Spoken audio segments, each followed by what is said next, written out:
Hey everyone, welcome back to the channel. Today we're going to go ahead and run through a solid tanking route to get you through Lower Karazhan in higher keys.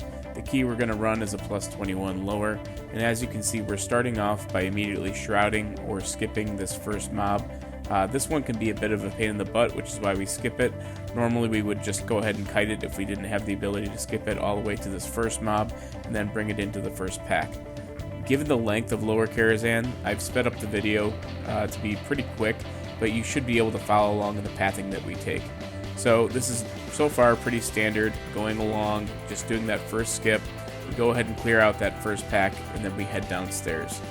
The affixes for this week are necrotic, so I'm not doing massive pulls right now, but normally we'd pull 2 to 3 packs together on this platform before we make it downstairs. And then we'd also go ahead and send one of our stealthies or one of our DPS down to start the RP for the event.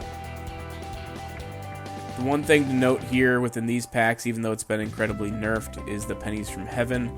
You just don't want to stand in the red swirls on the ground. As long as you don't do that, you can pretty much win. But this is overall pretty easy since the nerfs. None of these mobs are overly challenging. Avoid frontals, avoid swirlies, and it'll be GG. So as you can see, we went ahead and we sent down our hunter, and we started the RP. This week's event is Westfall Story, so we're going to go ahead and get Tony here to go ahead and start. For this boss, if you're not aware, you DPS this first boss down to 50%, then you get the Murloc down to 50%, and then you face them both, and you essentially zerg them down while avoiding their mechanics along the way. For Tony, it's important to note that the fire damage really hurts. You're actually going to see me go ahead and get stunned here a couple times, mainly because I was tunneling and just not really paying attention to Tony's circle on the ground. I also don't have a weak aura or anything that tracks it. Not that you necessarily need it, but I generally rely on those or sound effects to go ahead and make sure I'm out of area effect or frontal abilities. Once Tony's down to 50%, we'll go ahead and get the Murloc boss here to activate. It's important to interrupt all the additional mobs that come with them. They're a pain in the butt, but if you can essentially CC them, anything works. You can stun them, you can blind them, you can interrupt them. So do what you can to keep those mobs under control, and then go ahead and avoid the waves here and avoid stacking on one another when you have these circles around you. Otherwise, you'll end up hurting the rest of your party. So we go ahead here, we make pretty quick use of our interrupts. Me being on a prop paladin certainly helps with the interrupts, especially with Divine Toll. But we're going to go ahead and get both bosses here to activate, and then we will be targeting them down together. I try to position myself here so that I'm mostly tanking in the middle of the room, so that when Tony does his big AoE circle like he just did, where he stunned me, it gives a lot of people room to move out. If you do tank along the edges, you're generally going to put your DPS in a pretty bad position because they only have one direction to go. So taking them in the middle will allow your group to be able to get out of that circle and have their ability to kind of choose which way to go. And then when you see these overlapping mechanics like the waves here, it just makes it a lot easier to give them the freedom of choice. And other than that, it's pretty much avoid all the red stuff, avoid all the water stuff, and it's going to be GG. Now, the next thing that we're going to do is something that has become pretty standard here overall, whether this is part of a pug group or even part of a group that is relatively coordinated. We are just going to go ahead in here and we're going to death skip. So we're all going to die, we're going to go back to start, and then we're going to take a different route. We're going to head on down to Moroes.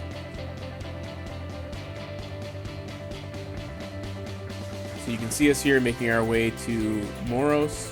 We've decided to do Moroes as a second boss. The main reason for this is the percentage and pathing. We're trying to essentially make a more linear path throughout the dungeon, and we're going to be doing Maiden last. So we're going to go ahead and pull the Moroes room here together. As you're doing this trash, you're just going to want to make sure that when the waiter comes out of the kitchen, you pick that up right away. It can and will one-shot one of your party members on a fortified week, so tanks really need to be paying attention to that. So we're talking here, we're on high alert for the waiter to kind of patrol out of there as I'm pulling this next pack. You can see he's about to walk out. I call for a misdirect, and we bring him into the rest of the pack here. overall, this trash, really nothing in particular that is too challenging or really worth calling out. The mobs go down pretty easily, both on Fortified and Tyrannical weeks. On Fortified weeks, you may want to avoid having two of the elementals together. Sometimes they can just be a bit of a pain in the butt, but you're going to have to make that call as a tank, kind of based on what your group damage is. So as you can see, we're kind of slow pulling this, and normally what we'd be doing is we'd be taking the patrols that are right outside of Moroes' room with these pulls right here, but we're actually going to take a slightly different path today that is going to optimize our overall percentage completion in the dungeon. There's so much trash in this dungeon, and there's so many different ways to do it, but I firmly believe that the way that we went in this route is really, really efficient. So we're going to go ahead and wrap up the rest of the trash here.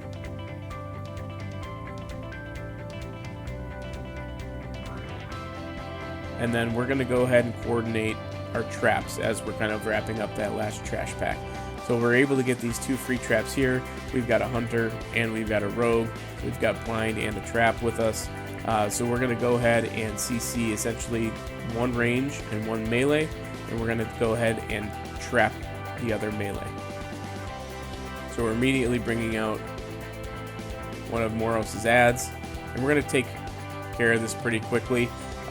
You're going to see that we have multiple things breaking at once, and we decide not to re-CC in this group. It's worth noting that you certainly can, but as I pull the next ranged ad out with Moroes here, I'm calling simultaneously for a ranged interrupt. So we've got our shaman in the group that's able to go ahead and do that, as well as our marksman hunter. Now this is where things start to kind of break on their own, and we decide that we're not going to re-trap, we're not going to go ahead and re-CC. We could have had the ability to do it, but we decided that given the DPS in this group, we were going to be okay without it. What we're coordinating here are our dwarf abilities to dwarf off the Moroes bleed. If you're not a dwarf, File works just as well if you're Kyrian, and there's a number of other options as well. If you've got a paladin in the group, you can call for a bop. I've got my own divine intervention as a paladin or divine shield that allows me to go ahead and do that. So if you do run or call for bop, or you do run a paladin, make sure that you do have a cancel macro in place so that you can cancel bop so you don't immediately drop threat and kill the rest of your party. But we've got a number of our people in the group that are already dwarfs, so this is a relatively easy fight for us, even on Tyrannical. Now what you'll normally see is groups that do Moroes first. They might head out the door into the main area and work their way down to Attunement. We're actually going to take a slightly different route. We're going to go through the kitchens here, and we're going to be really, really careful. We're not going to go into the room altogether. We're going to pull larger packs out. The one thing that's worth noting about this first pull, it is a double pull, and it does have 2 waiters in it. If you go this way on a fortified week, you're just going to want to make sure that the waiters are not completely destroying you. So you might need to call for a binding, you might need to do whatever you need to do to recover, but just keep in mind the 2 waiters in here, and I have an earth elemental helping me out. The 2 waiters in here will absolutely thump the tank if you're not paying attention. So be very, very aware of that. We're going to go ahead and do yet another double pull here, and we're going to pull right back out into Moroes' room just to keep it clean. It's not anything that you have to do if you feel very, very strongly about your coordination, but it gives us a lot of room to work. Everyone can see what's going on. And then the other reason for doing this is that it's spiteful. So we didn't want to lock ourselves into close quarters in the kitchen. We just wanted to make our way through. So once you go through kind of this first area, you go down this first set of stairs, there's going to be a patrol. We go ahead and grab that. It's also worth grabbing the other 2 mobs that are at the table. I opted not to here, thinking that we were going to be okay and we weren't going to end up butt pulling. You'll see here in a minute we do end up butt pulling, but these mobs are not particularly dangerous. There's nothing really here that you need to interrupt. It's just pretty much a spank and tank, get them down. So these mobs are not overly threatening. So if your group does grab those extra mobs at the table, it's completely okay. Then from here, I'm just kind of leveraging an LOS pull to pull these mobs into the bigger area. Again, dealing with Spiteful, it's something that I'm always thinking about. And you're going to see me actually casually just kind of pull up the route and just kind of see where we are. Once we kind of got this group under control, you see that our shaman went ahead and butt pulled there. Not a big deal. Like I said, those mobs are not overly threatening. So we're going to go ahead and group them up. and head into the next room and the next pack. So these guys are very, very easy actually, and they give very good percent, which is the reason for going this way. It makes it so that you have to do a lot less trash on the way to Maiden. So we went ahead and instead of doing a double pull here, we kind of took a little bit of a break, a little bit of a breather, give us a chance to recover. I'm going to go ahead here and just kind of check the route, make sure that I'm not missing any packs while I'm sitting here in the kitchen. It's kind of nice when you're a tank and you've got a smaller pack like this. If you have the ability to go ahead and pull that up, it's definitely worth doing. This is essentially the last pull before we head down into a two-man's room. And if you were tracking percentage throughout, you'll notice that we got quite a bit from just the time where we ended the Moroes fight all the way to this point. So then we're going to head down to where there's a significant percent of trash and clearing a two-man's room next, and that's really going to help kind of close the gap on what's needed and make it so that it's relatively seamless to go through all the way through to Maiden. So in this first room, you need to be very comfortable with this double pull. You may not want to do this on Fortified. If you're not comfortable doing it, you can always pull the first pack up the stairs, back up into the kitchens. Otherwise, everyone needs to come on down, avoid sleep puddles, and make sure that you've got cooldowns, especially on Fortified Week for this pack. They can hit pretty hard. You've got charges. You've got all the typical attunement trash mechanics that you need to account for within this pull. But it's really nice if you're able to just kind of knock this one out right away and then work your way around in a circle before you end up pulling attunement. A little bit of a smaller pull just to kind of kick it off. Now that we're kind of getting into the regular rotation, we just want to make sure that everyone is recovering their cooldowns so that we have it for bigger pulls.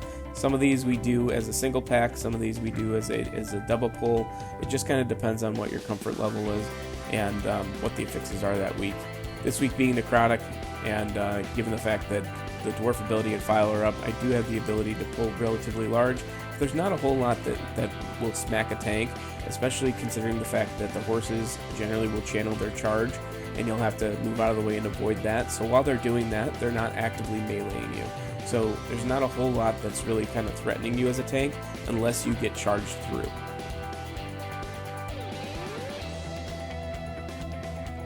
Alright, so we're going to go ahead and wrap this pack up, and then we're going to move into the next room.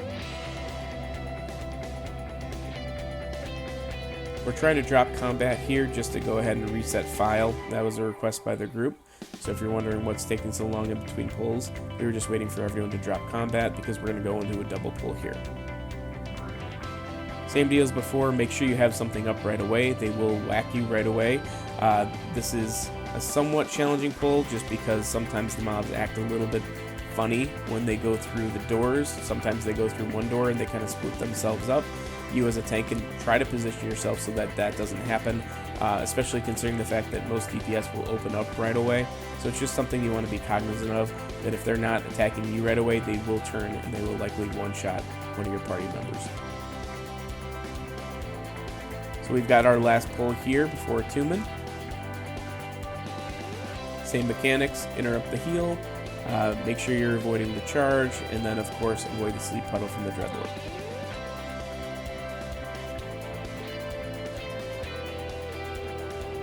Okay, now there's a couple of things that you can do for attunement as a tank. For the most part, you're going to want to be ready with heavy mitigation. You can LOS a couple of things as well.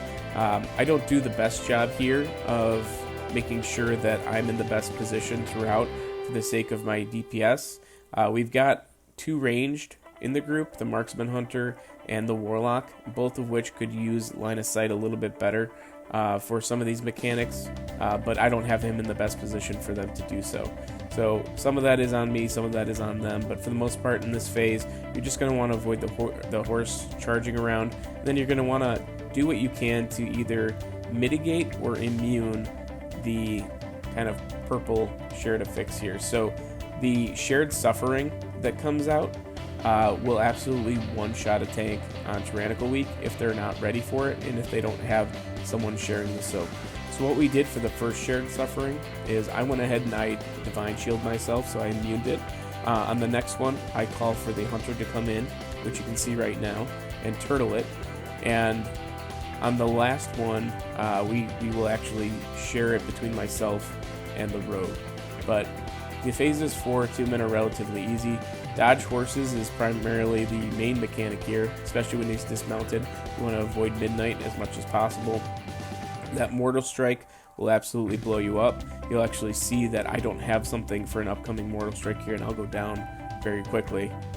And then I also get shared suffering kind of back to back. So the last shared suffering went off. The rogue and I were able to soak relatively easily. It still chunked me pretty good. And then I was a dum-dum there and stood in front of midnight and ended up going down in conjunction with the mortal strike. So those are the primary things to be aware of.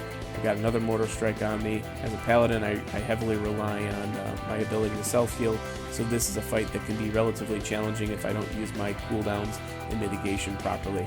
So this is probably the sloppiest fight that we have throughout this whole encounter.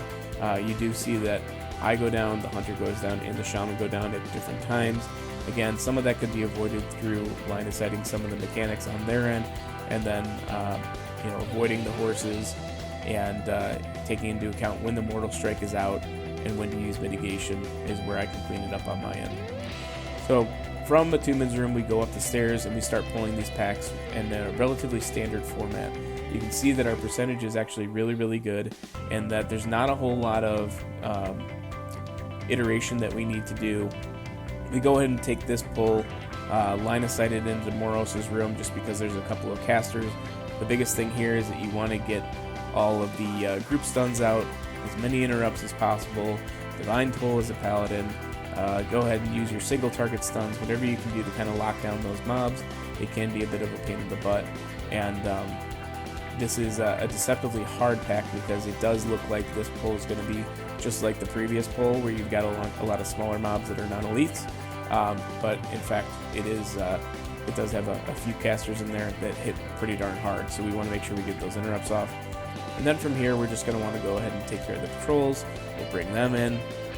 We're about to head into the next room, and then someone calls for a patrol in the back, so we have to double back for that. So we decide to play it safe here, just knock these two out. We're really good on time, so the group as a whole decides to kind of slow it down and make our way over to Maiden.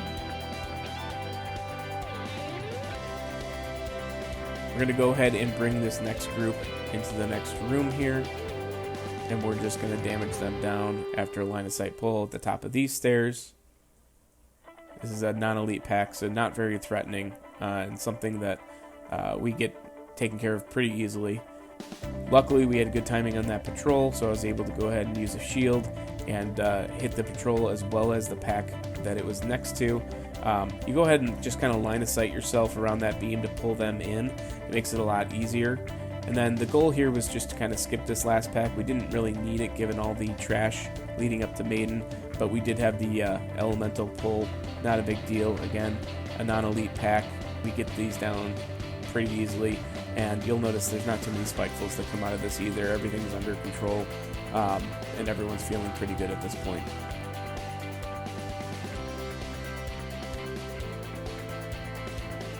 So this next pull is generally always a double pull. We want to clear out every single mob. You can see I actually missed one, so I'll probably bring that into the next pack here in a second. But these guys have been severely nerfed. It's the sedation that you want to look out for, the mind control, but for the most part everything else has been completely nerfed. The original frontals that were one-shotting groups are no longer really in the game. It's not casted at all. You can see the group is taking care of spitefuls, so I'm just kind of making my way slowly, and then I'll pull these last two here. And then after this pull, we end up doing a quick percentage check, and we realize that we're going to be a little bit short after we finish Maiden, and that we've got a 2 Dreadlord pack just to the left of us. So we're going to go ahead and get those Dreadlord buffs before we take on Maiden, and then we're just going to come back and knock out a couple of mobs to wrap up the dungeon. So if you don't know about this, 2 Dreadlords sitting right there. We just take care of the 2 of them.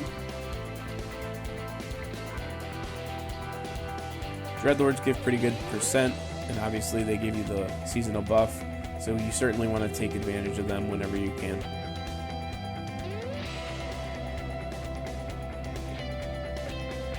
Alright, so we're still a little bit short, but we just decided as a group that we're going to head on to Maiden, not worry about trash or over pulling trash too much. So we jump onto Maiden, and Maiden is, or can be pretty difficult on Tyrannical Week if you don't have some kind of coordination, and if you don't necessarily move the pools out of the group. You can see we actually start to lose some space as time goes on, but the biggest thing here is interrupting her Holy Shocks, damaging her down, making sure that you're moving out the defiled ground, and then when she's about to do her repentance, everyone dips in, gets their stack, and then you will unstun yourself with that stack, and then from there you might want to lust. We end up lusting there because it's a good healer recovery. Everyone's taking solid damage from that dot, and the healer kind of needs that to catch up. And then the lust also will help you to break her shield that she casts right after repentance as well, which is certainly what you need to do on Tyrannical. So completely your call about when you want to use lust there, but we always like to lust on Maiden. We actually get another cycle of repentance, so we all just had to dip back into a pool.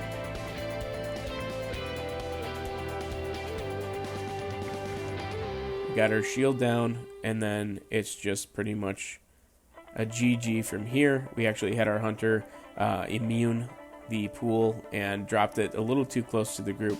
Not a big deal. We still have plenty of space to work in.